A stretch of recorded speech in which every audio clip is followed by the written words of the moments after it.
And stations now the final time check before the start of hour number one of The Line of Fire with Dr. Michael Brown. 30 seconds until hour number one from Mark.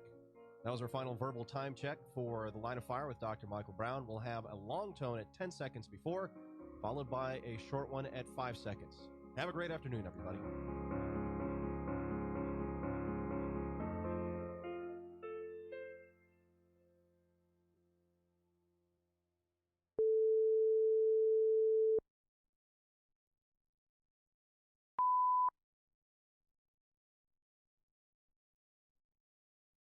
You know, there's always a conspiracy theory that involves Israel when it comes to the coronavirus, but there's a lot to talk about in terms of the Jewish world today. We'll do it right here. It's time for The Line of Fire with your host, activist, author, international speaker, and theologian, Dr. Michael Brown, your voice of moral, cultural, and spiritual revolution. Michael Brown is the director of the Coalition of Conscience and president of Fire School of Ministry. Get into The Line of Fire now by calling 866-34-TRUTH. That's 866-34-TRUTH. Here again is Dr. Michael Brown. Hey friends, Michael Brown here. Delighted to be with you on this Thoroughly Jewish Thursday. Late last night, had a talk with my dear friend Rabbi Shmuley, living right in the outskirts of New York City, over in New Jersey, talking about just how crazy the environment is there, the fear that's rising, people dying, whole lot going on, whole lot to talk about. It is Thoroughly Jewish Thursday, so our focus is going to be Israel, but of course, coronavirus will be in our view as well. Here's the number to call. Anything Jewish related of any kind, as broadly as you want to paint that. 866-34-TRUTH, 866-348-7884. For those who are watching, I bet that you have no possible idea why I am dressed up today. I bet if I gave you 100 choices and said you have any book that I've written for free, if you guessed it right, I'm almost sure that nobody would get it. Yeah, so you'll find out why soon enough. But anyway, there's some positive things going on always, and God at work always in the midst of storms. So we want to talk about serious stuff today. We want to give you some lighthearted relief as well. We want to talk about important issues. So again, number to call, 866-34-TRUTH. Let me give you a little context, background, larger Jewish understanding.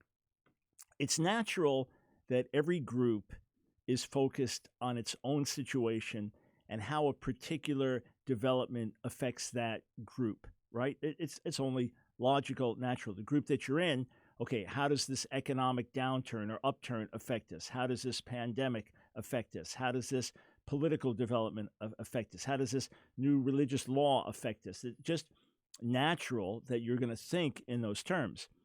Over the centuries, Jewish people have always asked, okay, how is this going to impact us? How is this going to impact the Jewish community? How is this going to affect, quote, the Jewish question? So there's a funny story that's told that illustrates this point. I first heard it about 3 scientists who went over to India to do an exhaustive study on the Indian elephant, all right?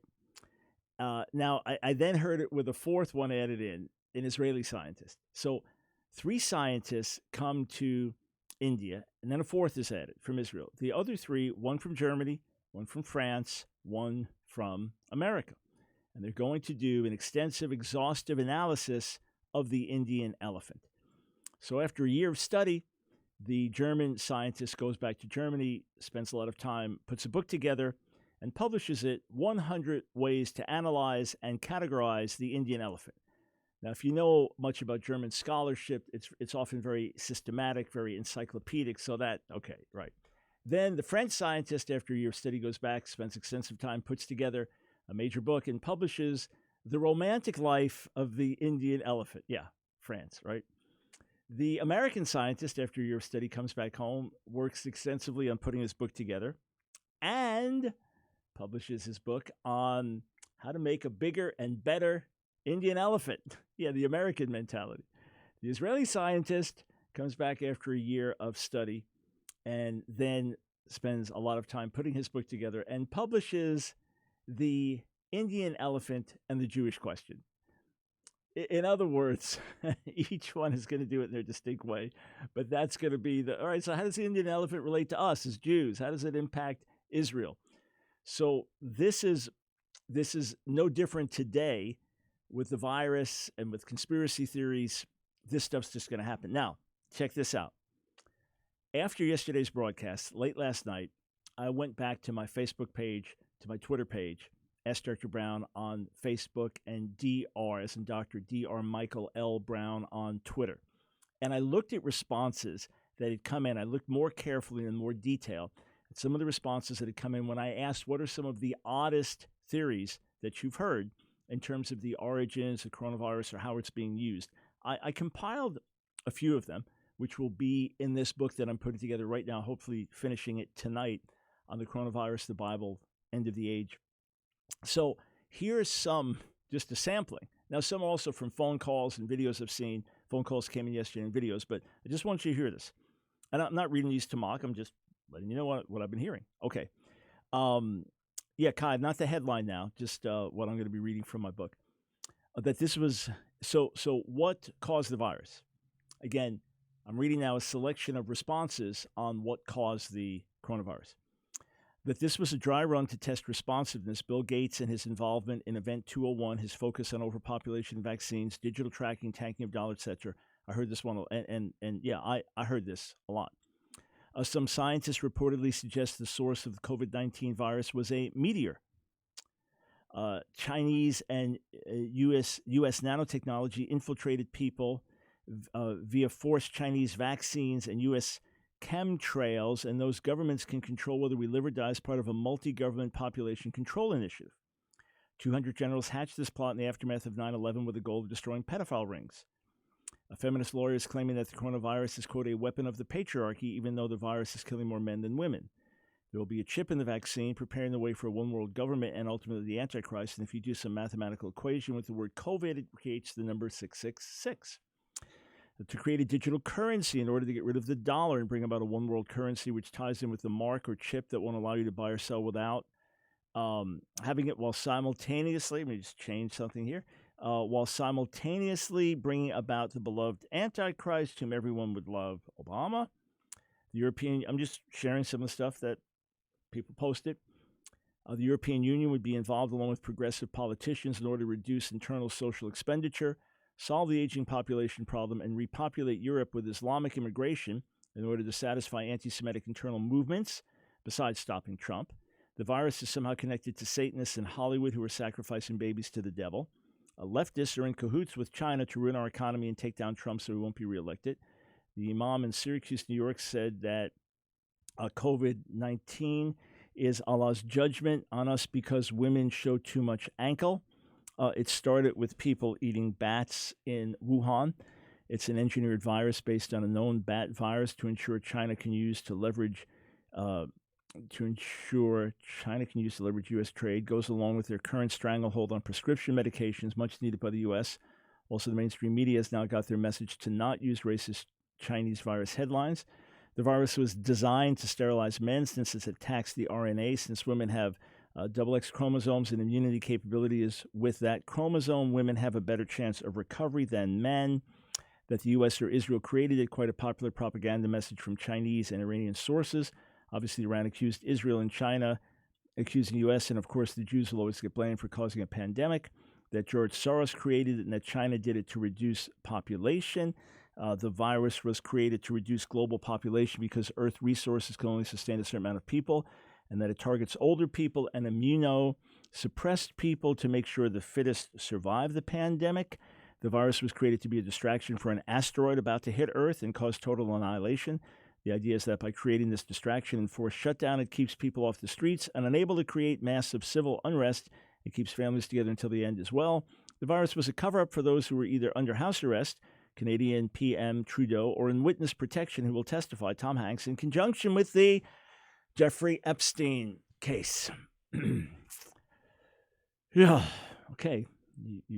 That's just some of what is out there. A couple things could be a bit more believable in terms of how people are reacting and Bill Gates of the world and their vision, or the George Soroses of the world, or different governments and what they may be thinking and how they can work together or have a larger agenda, or China having an agenda once the virus is out. I mean, some things you can understand. Okay, we don't know what caused the virus or how it came about, but here are ways that people are trying to use this situation for their purposes. Yeah, that's what human beings are going to do. But I just wanted you to know more of what is out there. 866-34-TRUTH. Okay, some headlines from Israel, starting with Jerusalem Post. Religious leaders, now this is Christian, Muslim, and most particularly Jewish. Coronavirus is punishment and sign of the Messiah's coming. That many leaders are saying that God is judging the world for its sin, and some are giving specific sins. Some are saying it's because of homosexual activism. Some are saying it's because of secularism or extreme environmentalism, or all kinds of different things are being put out. But religious leaders are saying that, Christian, Jewish, Muslim, and many are saying that this is a sign that we are right at the end, that the end is very, very near. Now, my own view is that this is certainly a time of shaking and upheaval. You've got a massive locust plague that's ravaged parts of Africa and could well be coming through Israel around the time of Passover. You'll think of that. Will the plague be stopped? I mean, that's quite a narrative there, is it not? But I do not see this as the end of the age or one of the plagues from Revelation. I see this more as a tremor as we get closer to the end. Here, just a quote or two from a rabbi.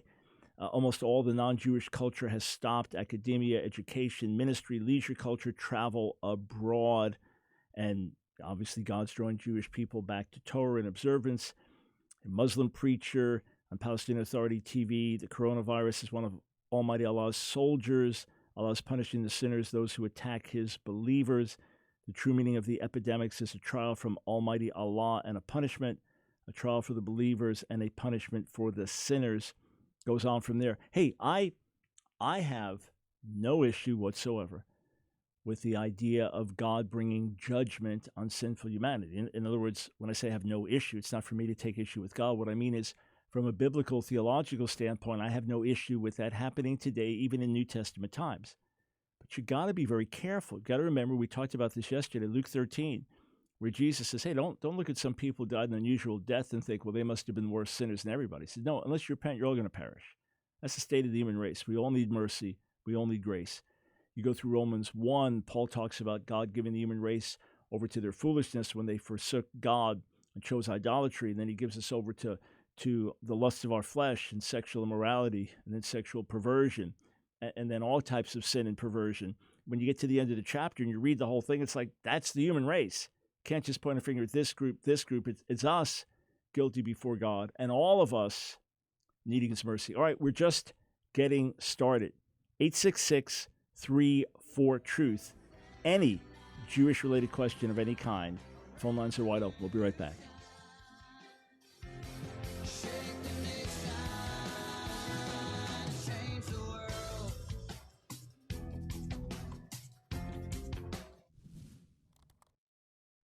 You know, we know in the scriptures that God said, be holy because I am holy. We know the scriptures say without holiness no one will see the Lord. We know the scriptures say that the will of God is that we're holy, but what exactly is holiness?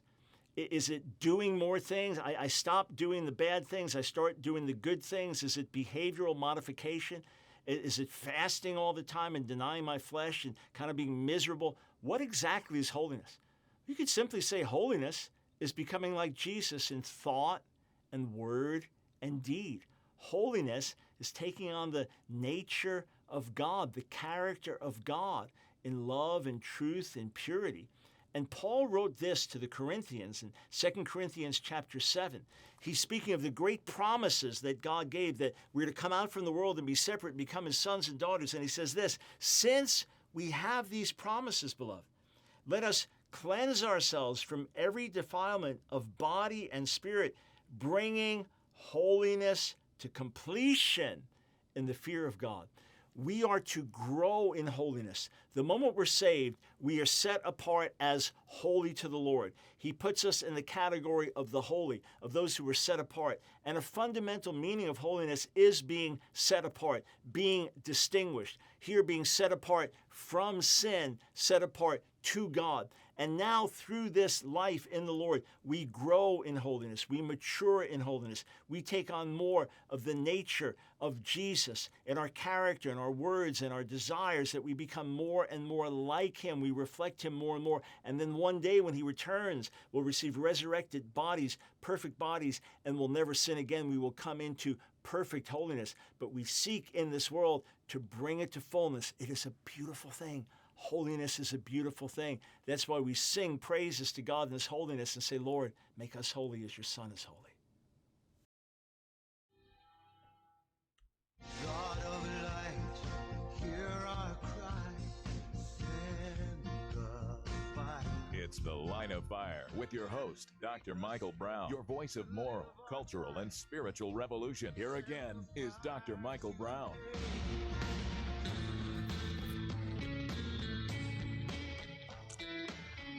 Thanks, friends, for joining us on The Line of Fire on Thoroughly Jewish Thursday. I hope you're doing well. I hope you're safe. I hope that you are living in peace in the midst of the storm. I just heard from a friend of mine in New York. He had a colleague he's worked with for years, was doing outreach in New Orleans, came back sick, suddenly very sick, now has passed away of the virus. His wife is in very serious condition. Found out they live not far from where we live, same city, actually. But look at it like this, friends. Seize the moment. Take advantage of the upheaval. Don't let it just be a longing to get back to normal life. Instead, seize the moment to live differently. I'll give you an example. Let's just say that you were out somewhere, had to run up a flight of steps, and to your shock, you were like, you were panting. Okay, that's bad. But now that gives you opportunity to realize, okay, I'm short of breath, something's going on. I'm just thinking cardio here. It's okay, I got to get in better shape. I can't even get up a flight of steps without being exhausted. It's a bad thing, but then you turn it for good. Same way someone has a heart attack, years of unhealthy living, it's a bad thing, but now they turn it for good. They eat healthily and they extend their lives by 20 years. So let's seize the moment. Seize the moment if you have more free time or more time where you have to be at home or changes in schedule, churches having to do things differently, rather than just saying, drat, this is terrible or this is difficult and it may be financially challenging. Take it all as a divine opportunity. And take this a time also to search heart and mind, because it is a time of sobriety before God. It is a time of recognizing our weakness and frailty. It is a time of looking up and praying and crying out. 866-34-TRUTH. Going to go to the phones in a moment. Another headline, this from the Daily Star. Bats mysteriously drop dead across Israel, quote, fulfilling biblical prophecy. Yeah, I wonder what biblical prophecy that is. The young bats showed no signs of trauma, and some commentators sensationally believe it is a sign of the end of days. Okay, I'm not going to get into that more, but just, hey, remember a few years ago, hundreds, thousands of birds just started dropping out of the sky in the States in a number of different cities? What was that about? So odd things happening. Now, some will have a natural explanation. We just don't know it. And others will have a supernatural explanation. But remember, for centuries, for millennia, people have said it's the end of the world. It's all over. And it hasn't been the end yet. So don't overreact. And if it is the end of the world, then start to lift your head and rejoice. But we're not there yet. We're not there yet. 866. Thank you, Dr. Brown. You're welcome. Yes, I'm enjoying the show a lot over here.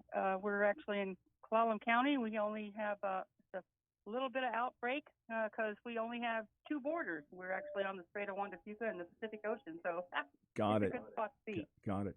But my question, I journal, and so I write down different things as I think, I wonder what the question answered is this. And my question is that, I have a lot of Christian friends that have turned Messianic. And then of course, there's a lot of Christians friends that I have that are, don't think anything of their Jewish roots or that kind of thing. And so I'm just wondering for you, especially with the feast, how do you honor the Lord with regard to the feast? Especially Passover's coming up here. I've had a few experiences with the Seder dinner. I absolutely love it, but my Messiah is Jewish, and I absolutely love the Jewish people. But just wondering from your perspective, and also along in that as well, I've loved the Hebrew language. I have Strong's Concordance I dig in periodically, and I really love what I find. But I'd like to learn more Hebrew, and just curious, what is the difference between the Old Testament Hebrew and modern Hebrew today? Got it. All right. So the second question is giant difference between Old Testament Hebrew and modern Hebrew. Just think of the difference between King James English of the 1600s and I mean the English of that day, not even the way it's in our King James Bibles today, which has been changed some. That and contemporary English in 21st century America, well, the gap's going to be much, much, much bigger. So your average Israeli can read much of the Hebrew Bible, the simple narrative and things like that, although some of the vocabulary would be different. But poetic texts and prophetic texts would be much more difficult for them to understand. So I'm super good in biblical Hebrew and pretty weak, especially in speaking modern Hebrew. If you go to the website Hebrew, the number 4 Christians, Hebrew4Christians.com, you get a lot of good information there, Hebrew4Christians.com. When it comes to Christians identifying more with Jewish roots, maybe joining a Messianic Jewish congregation, maybe celebrating the feasts, if this is something that comes in a healthy way out of their relationship with God, if it is part of their love for Jesus and a healthy recovery of things in a way that keeps their eyes central where it should be, then that's wonderful, great. However it works out, this is not something that we divide over. For others who say, well, the biblical calendar is important, but I see it as prophetically pointing to Jesus, so my focus is on him. And for me, it's more edifying to celebrate the death and resurrection of Jesus at a special time that we call Easter. Okay, even though it's separated from Passover, it should have been part of the Passover celebration. It's best to do it in conjunction with the Passover celebration. We don't divide over those things. In my own life, when I was part of a Messianic Jewish congregation, we were more careful to be living in harmony with the biblical calendar, but it did not have any more meaning for me personally than simply exalting the Lord every day of my life. And in other words, everyone relates differently. So I believe that the whole body should have an understanding of the significance of the biblical calendar, of the Jewish roots of the faith. They should have an understanding of God's purposes for Israel. But then how it works out in daily life is going to be very different for each person as we live life in the Spirit. And that's all fine within the diversity of the body. Again, it's nothing that we judge one another for. As long as Jesus, Yeshua, is central and we hold to the foundational doctrines of the faith, then these aspects of practice can vary. What I do believe, again, is important is we understand the spiritual and prophetic significance of the biblical calendar, that we understand the Jewish roots of our faith and God's purposes for Israel. 866-34-TRUTH. Let's go to Jeremy in West Virginia. Thanks for calling the Line of Fire. Hi, Dr. Brown. I just had a question. I actually have two questions, if that's okay. But my question is, say you're a Jew, you're living before Jesus even came, so like the Messiah hasn't came yet. What is your view? What were the Jews' view of the Messiah? Was that lots of different Yahweh views? Himself coming? No. There was not a view that God Himself was coming, that He was sending someone. He might have been an exalted figure, but He was sending someone, human being. There were various views. Some Jews did not have a clear sense of a messianic hope. Others were expecting several messianic figures, a prophet, and then a priestly Messiah, and a royal Messiah, the son of David. Some were simply expecting Messiah to come and set the Jewish people free from Rome, so more of a warrior. Some were looking for more of a teacher or a miracle worker. So there were various beliefs, and we don't have a tremendous amount of literature right from that time, immediately before Jesus came into the world. So some of it we have to reconstruct. Some we do have through the Dead Sea Scrolls, what's called the pseudepigraphic literature. And then the later literature of the rabbis, we have to try to see what goes back to that time. But there were various beliefs Just like if I asked you today, what do Christians believe about the second coming? You have and the millennium. You're going to get lots of different viewpoints. Same with the Jewish people in that day. And second question. Okay, yeah, that makes sense. The second question is, I've heard people say, like Philippians 2:6, they'll say that in the form of God simply means spirit, but wouldn't that contradict Hebrews 1:14 and imply that we're slaves to angels? Yeah. Well, Philippians 2:6, speaking of Jesus existing in the form of God, meaning he was very God, and that's why he doesn't hold on to that right that he had. That's the whole context there. He humbles himself. So it doesn't just mean in spirit, it means in essence he was God, and yet he didn't cling to his divine prerogatives, but rather emptied himself of his divine rights to take on the form of a slave and die for us. Hey, Jeremy, appreciate the question. Here, another headline for you. Times of Israel reports this. Rapper sparks anti-Semitism outcry with Rothschild Synagogue of Satan lyrics.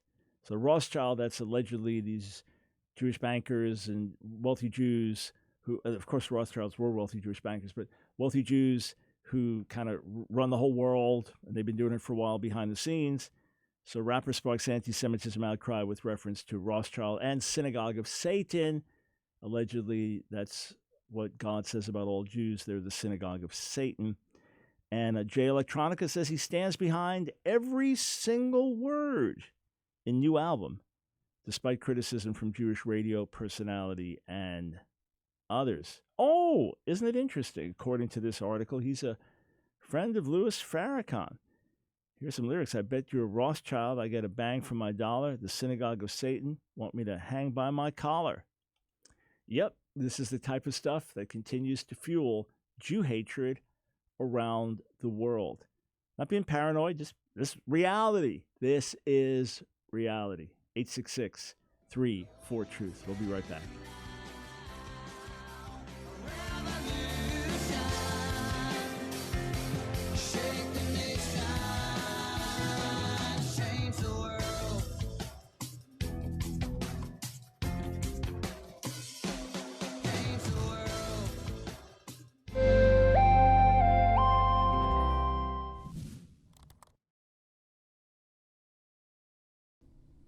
Is it true that all sins are equal?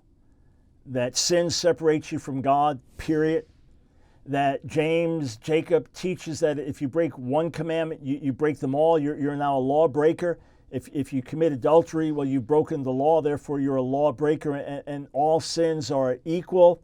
Is that true? Well, no, it's not true that all sins were equal, and nowhere does the Bible teach that all sins are equal. All sin is deadly, all sin is wrong, all sin has negative effects, but no, of course not. All sin is not equal. Now, the Bible tells us that explicitly. For example, in John, the 19th chapter, as Jesus is dealing with Pontius Pilate, he says this in John chapter 19. He says that the people that delivered me over to you, they've committed the greater sin. He said, you would have no authority over me at all unless it had been given you from above. Therefore, he who delivered me over to you has the greater sin. There is such a thing as greater sin. In Matthew 23, Jesus speaks to religious leaders and said, okay, you tithed scrupulously, you gave okay, you did that, great. He said, but you neglected the weightier matters of the law, justice, mercy, and faith. One of my colleagues likes to explain it like this. A man comes home from work one day and his wife says, hey, didn't you have that big business luncheon? How was it? And he says, well, it was good, but I'm a little embarrassed. I was a real glutton today. I mean, I kept eating those dinner rolls were so good. Then I had this extra dessert. I like pigged out today. I'm a little embarrassed. He goes, oh, honey, come on. It's a special business luncheon. It's no big deal. He goes, oh, okay. Next day he comes home from work. Hey, how was work today? Well, good. I mean, I had sex with 3 different ladies during the day. I just kind of went off with these different ladies. I had sex, but, oh, is she going to react the same way to that she reacted to the overeating the day before? Obviously not. And when you go back through history and look at how God judges Israel, He doesn't judge them because I had a wrong thought. No, he judges them because they were murdering each other, because they were sacrificing babies to idols. He judges them because of the evil they committed on a serious level and on a repeated level over a period of time. Which is worse, if I think a wrong thought about someone, or if I carry out that thought and then I carry it out repeatedly? Obviously, all sins are not equal. Jesus died for all of our sins because sin, period, separates us from God. But no, all sins are not equal. Common sense tells you that. The Bible tells you that as well, even speaking of some sins that are unto death in a unique way. It's The Line of Fire with your host, Dr. Michael Brown, your voice of moral, cultural, and spiritual revolution. Here again is Dr. Michael Brown.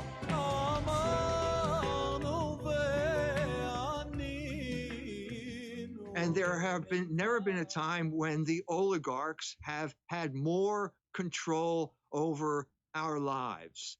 And so it may be that the real message of the coronavirus is and that's good news. That is Catholic scholar and notorious anti-Semite E. Michael Jones on the Alex Jones show. And Alex Jones still has a very large internet following. And what he said sounds like it could be making sense. And, God's shaking things, and you've got these would-be powers, these massively powerful behind-the-scenes leaders with their agenda and one world government and these various things. They want to subjugate people and so on. And God is breaking that control, and this is what's happening through the virus. It could sound reasonable, but of course, with E. Michael Jones, you know where it's going to go. So he continues in the discussion and says this. Now, at this point, what you're seeing is the governments, the oligarchs, showing their hand about the world that they are preparing for us. And what is that world like? Well, first of all, in Indiana, religious services have been banned. So you can't go to church, but Pornhub now is offering a premium subscription free of cost to the people of Italy and everyone who's stuck inside with quarantine. Okay, now the logic is getting a little twisted, as if the government of Indiana is working together with Pornhub in Italy. Hang on, it's not just religious gatherings that have been restricted, say, in Indiana and across America and in other nations. It's other gatherings. The movie theaters, there's a lot of trash in the movie theaters. You can't go to the movies. Strip clubs, all trash, right? You can't go to the strip clubs. Bars, we go and get drunk. Can't go there.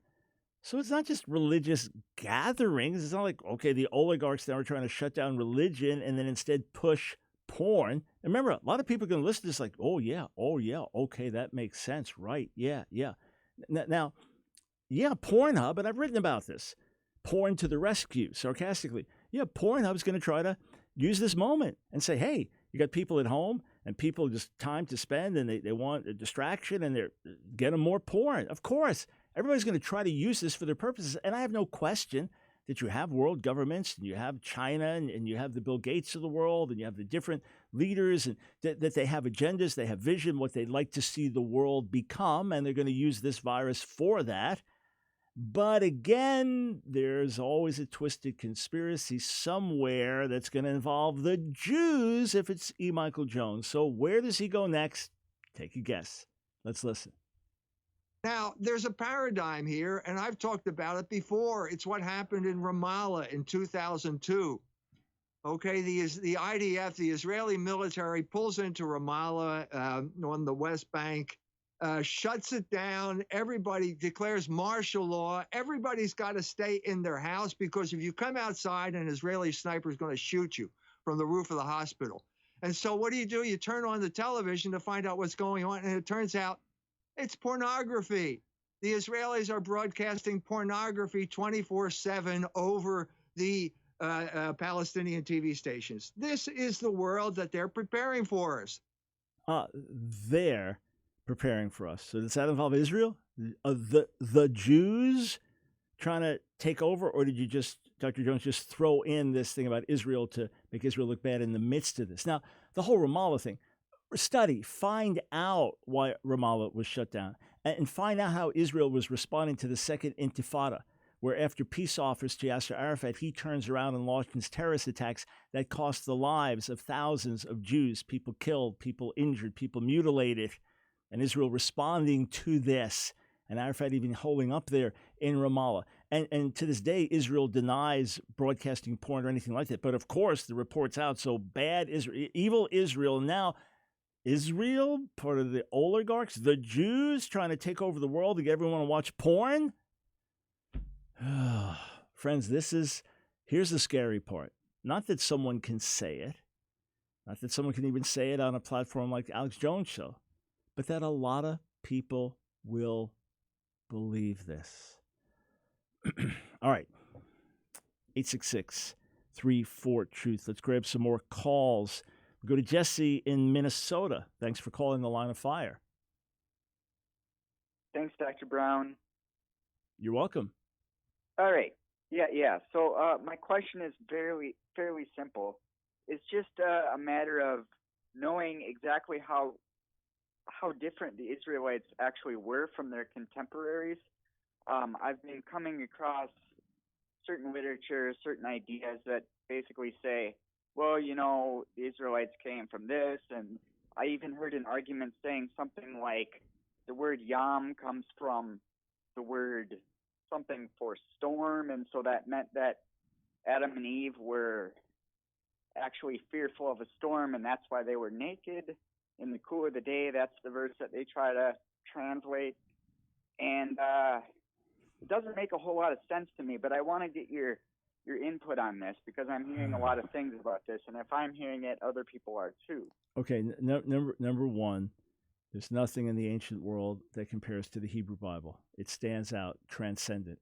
You scour the ancient Near Eastern world, all the literature. We have a lot of it preserved. You look at the massive library of literature in Babylonian, Assyrian, the Akkadian language. You look at what we've discovered in Ugarit and Ebla and these other places. You scour all the literature. You go in the South and old South Arabian literature. You go around the ancient world there, the ancient Middle East, ancient Near East, and you don't find anything that comes within miles of, say, the majesty of the monotheism of Genesis 1, or the full ethics of the Ten Commandments and everything that's implied from there. Or if you read, say, passages like Isaiah 40 through 48 and the majesty of the only true God, and on and on. It stands transcendent, and numerous books have been written that show how it stands out. And of course, you have a lot of parallels and common ground because it's people living in the ancient Near East in similar traditions and background and customs and all of that. But absolutely stands out, transcendent. That's one thing. The other thing is this stuff about Genesis, and they're afraid of the storm and so on, and the Hebrew Yom. Forget about it. Don't ignore it. Just ignore it. There's no more substance to that than Santa Claus stuff, or that Elvis Presley is alive and performing today. Just don't even think about it. There's endless nonsense out there. Endless. Ignore it. All right. 866-34-TRUTH. Let's go to Bruce in Utah. Welcome to the Line of Fire. Hi, Dr. Brown. I'm a loyal Mormon listener in Utah. Here's my question, Jewish-related. Jewish tradition, I believe, holds that a temple will be built in Jerusalem during or before the end times. Can you tell me what the function of that temple will be? What's going to happen inside of it? Yeah. What's its purpose? So traditional Jews have been praying for the rebuilding of the temple daily for centuries. There are some traditional Jews who to this day will get up at midnight to mourn the destruction of the second temple and that it's not been rebuilt. So this is something fervently prayed for, and it is believed that this is something that the Messiah will do, that this will be one of the signs that he is the Messiah, that he will rebuild the temple. Now, there are some traditional Jews that believe that in preparation for the Messianic era, that they can help in building the temple. But the primary view has been that the Messiah himself will oversee the building of it. Some even believe that it will come down from heaven. But the vast majority believe, traditional Jews, that it will be rebuilt and it'll have the exact same functions as the temple did in Old Testament times. In other words, nothing different. The exact same thing, the same sacrifices, the same offerings, the same prayers, the same purposes, exactly what the functions were in Old Testament times. That's what they believe they'll be when the Messiah rebuilds the temple. So the third temple before the end of the age. Yes, so they're not looking at it any differently. Is that your belief too? I'm expecting it's going to happen. And then, of course, many Jews will think that this is a vindication. Many Jews will feel even further vindication of the truth of Judaism and that they don't need the Christian Messiah. And when it all comes crashing down at some point and the full revelation of the Antichrist, etc., that's when the need, I believe, will become more and more clear to the Jewish people that the temple alone doesn't do it, that the blood sacrifices alone don't do it, that they need the Messiah. Hey, thank you for listening as a Mormon, Bruce. I appreciate that. Keep listening, okay? 866-34-TRUTH. We go to Dallas, Texas. David, welcome to the Line of Fire. Hi, Dr. Brown. Hey. My question, I have two questions. First question is pretty simple. I'm wondering if you know in the Old Testament the word song, as in S-O-N-G. In Isaiah 12:2, it says, behold, the Lord is my God. I will trust and not be afraid. He has become my strength and my song. Mm-hmm. He has become my salvation. Is that word song, is it simply as we understand the word song today, or is there other context there? Oh, no. He's my song, and that was the one I'm going to celebrate. Yeah. Okay. Yeah. There's nothing. Yeah. Zimra. I mean, you have a couple different words for song. One is shir. That's the most common. Zimra is a common word. Yeah. So, it's the one that we praise in song. That's basically, he's my theme. He's the one I sing about. Yeah. Okay. That was the easy one. The next one is I've been having some discussions with a person from Israel, and we've been exchanging ideas, and this person is not religious or observant in any way, but I'm coming to find that there are some cultural things, such as hanging the bit of the scroll on the entrance of a doorpost, and even hiding the Talim, the book of Psalms, under the children's pillows and things like that. Is this? I'm trying to figure out: is this common for non-religious Jewish people, or? Yes, David. Think of it like this, and I'm just jumping in because I have a break. Think of it like a worldly performer, sensual performer, wearing a cross because they're raised Catholic. In other words, people carry over all kinds of traditions, superstitions, beliefs, and it's important to them even though they're not wholeheartedly following the faith. All right, we'll be right back.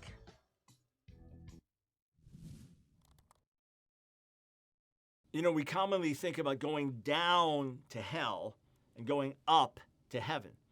But is hell literally located inside the earth somewhere, and there are people that are down there in heaven?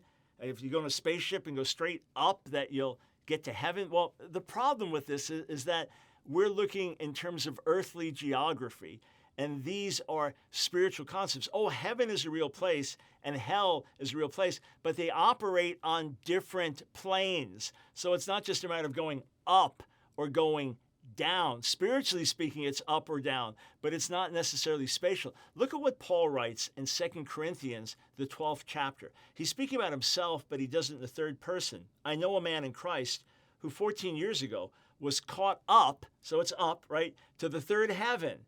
Whether in the body or out of the body, I do not know. God knows. And I know that this man was caught up into paradise.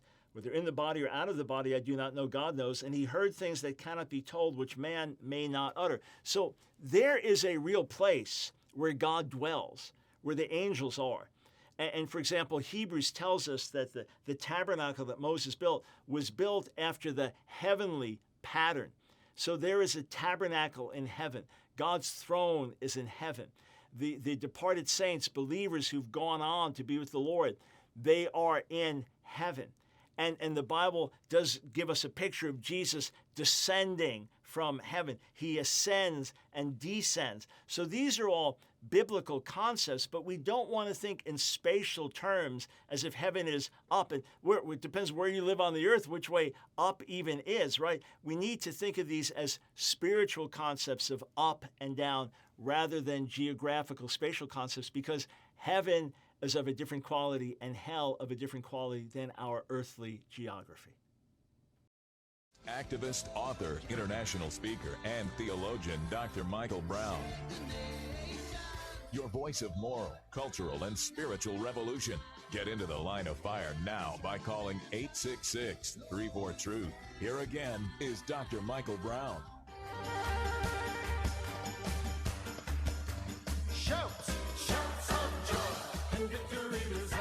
Thanks, friends, for joining us on the Line of Fire. I have seen reports, an Israeli health minister basically saying Messiah will come and help us before Passover. He's the solution to the coronavirus.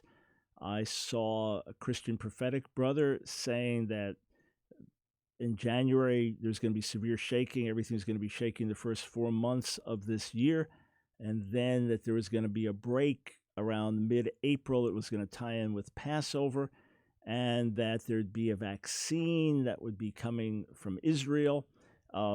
Hey, we shall see, right? I'm just looking at an article on WorldNet Daily. Doctor, White House has my 100% successful coronavirus treatment. It is an ultra-Orthodox Jewish doctor, almost died himself with extremely rare cancer. Supposed to have a 100% mortality rate, took one of his lungs. Dr. Vladimir Zelenko became a religious Jew, and he says he's presented everything to the White House, and it's been 100% effective, and Israel knows about it now. We shall see, shall we not? And then you have crazy stuff like this going on, and we talk about it on Thoroughly Jewish Thursday. The Hill reports this. FBI warns white supremacists encouraging members to spread coronavirus to law enforcement and Jews. So if you're infected, try to spread it to law enforcement officers and to Jews.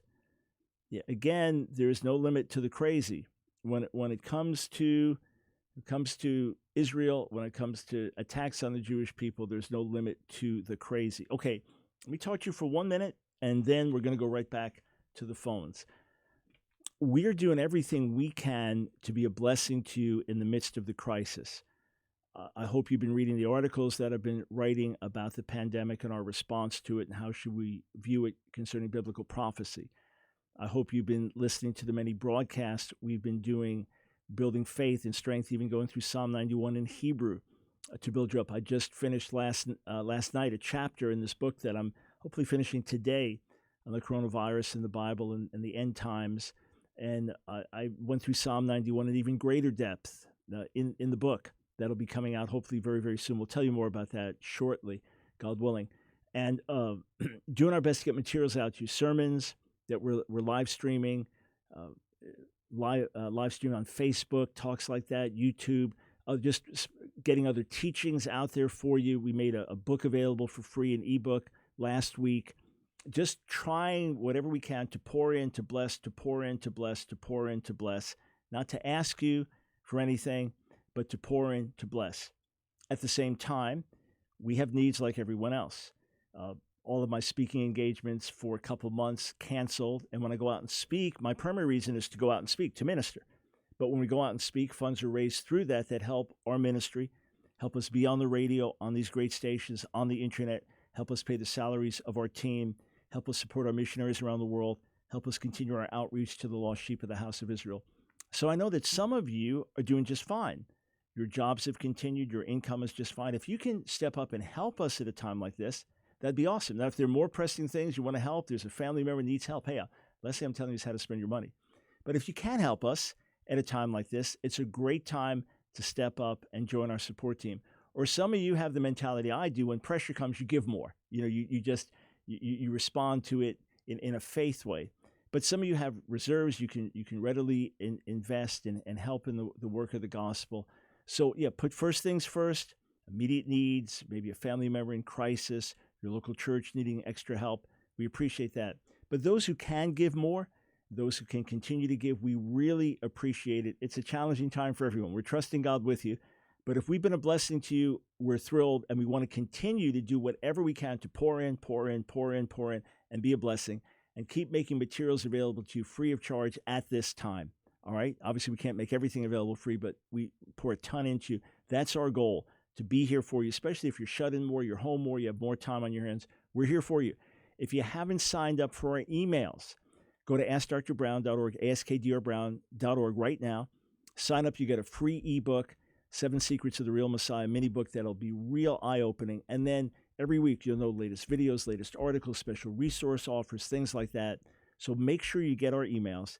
And then when you're at AskDrBrown.org, if you're on Facebook a lot, connect with us there. Twitter a lot, connect with us there. YouTube a lot, connect with us there. All the icons are there. Boom, click, connect. And if you can help us with a one-time gift or by becoming a monthly supporter, just click on Donate. AskDrBrown.org. Click on Donate. Again, please don't feel pressure if you're trying to figure out how to pay your own bills and you just lost your job. But I'm saying many are in good shape, and at a time like this, we could use your help when others are lacking, and this will help us continue what we're doing as we're here to minister and do our best to touch, reach, bless, help as many people as possible. So AskDrBrown.org, sign up for our emails first, and then click Donate if you can stand with us. Much appreciated. All right. Back to the phones. Dane in Indiana, thanks for holding, and welcome to the Line of Fire. Thank you, Dr. Brown. How are you today? Doing very well, thank you. All right. Hey, so I had a question specifically related to a conversation I was having with a friend of mine who's a member of the United Church of God. I don't know how familiar you are with their organization, but one of their beliefs specifically related to Jews and the Jewish people is that many Western nations are like direct descendants or direct extensions of the original 12 tribes of Israel, and therefore are recipients of the promises that God, provided to them, all the way back in the Old Testament. A lot is made about the organization's, view of Sabbath and those types of things, but I've never heard anyone speak to the theory of sort of the way they connect, the Jewish it's people just, and some of these sort of nationalist ideas. So whether I'm Christians, curious what your thoughts are. whether Christians should observe a seventh-day Sabbath or not is a totally separate discussion. That's a theological, biblical discussion, right? But if you think, well, hey, hang on, we actually have Israelite blood, therefore we should, then it becomes a little different. Look, there's nothing to support these theories. You've had them in different manifestations for years. You have British Israelitism, that the United Kingdom is the lost tribes of the House of Israel. You have various Mormon-related beliefs that Native Americans actually are descendants of Israel. You have the Black Hebrew Israelites who will go through their charts. If you come from Puerto Rico, then you're this tribe. If you come from Dominican Republic, you're this tribe. If you come from this part of Africa, you're this tribe. Here's the reality. The reality is the people that have been preserved as the Jewish people through the centuries, that is the nucleus, that's the core, that is the vast bulk of those who descend from Abraham, Isaac, and Jacob, and then scattered around the world through intermarriage. Others have merged in with that as well. But then because the Jewish people were scattered around the world, and the northern kingdom was largely decimated and scattered, that you're going to have little remnants of people who way, way, way, way back had some connection to Israel. The vast majority of it is gone and completely forgotten. But you do have, say, in parts of Africa, where the heritage has been remembered. So the Ethiopian Jews, the Falashas, that can trace themselves back, way back to Israelite history. The Lemba tribe in Zimbabwe. You have various groups in parts of Nigeria today. And some legitimately seem to have a claim going back. And now some of those people retaining an Israelite heritage came over to America as slaves and continued to retain that heritage. And then ultimately that led to people taking it into these extremes and the Black Hebrew Israelite cult and things like that, just to put it in oversimplified terms. So the long and short of it, Dane, is completely ignore the claims of the United Church of God in terms of having some type of unique Israelite heritage. That's just another one of these myths that gets passed on. That being said, yeah, Israelite blood was spread all around the world, but then intermarrying into the rest of the nations, it just completely disappears. It's like putting one drop in the ocean. It just gets absorbed in the rest of the ocean and disappears in that regard. So nothing even to think twice about, just another cult-like belief of another group. You know what's wild, though? And friends, we should be normal broadcast tomorrow, even though things are shutting down in many ways around us. We're able to continue broadcasting with our setup. So God willing, we'll be back with you tomorrow. You've got questions, we've got answers. Not able to get to all calls today, but let me glance at our board again here.